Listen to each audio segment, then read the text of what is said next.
గురుగారు, వరాహస్వామిని ఎక్కువ మంది పూజిస్తూ ఉంటారు. ఆయన అనుగ్రహం పొందాలంటే అసలు ఆయన విశిష్టత, ఆయన తత్వం గురించి చెప్పండి.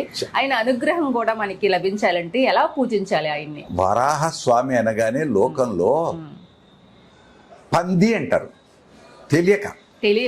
తెలియని వాళ్ళు అది జాగ్రత్త ఆ మాటకు. చాలా స్వామి కదా. వరాహ స్వామికి యజ్ఞ వరాహమూర్తి ఆయనే సామాన్యుడు కాదు.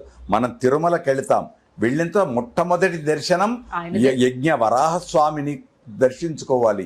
వెంకటాచల మహాత్మ్యం చెబుతుంది. అది భూదేవతతో కూడుకున్నటువంటి స్వామి, ఉత్త వరాహస్వామి కాదు, భూదేవతతో కూడుకున్న స్వామిని దర్శించి తర్వాత శ్రీనివాస దర్శనం. ఇది అందరికీ తెలిసినటువంటి విషయమే.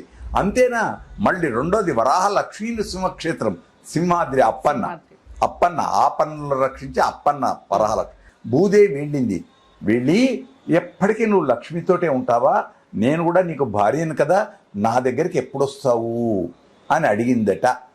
అడిగితే ఆయన ఒక నవ్వు నవ్వాడట. నవ్వి ఏం చేశాడు, ఆ వరాహమూర్తి యజ్ఞ వరాహమూర్తికి అవతారం ఎత్తాడు, వచ్చాడు. భూదేవితో కూడుకున్నటువంటి ఆది దంపతులకు నమస్కారం చేద్దాం. వరాహస్వామి యొక్క వైభవాన్ని తెలుసుకున్నాం.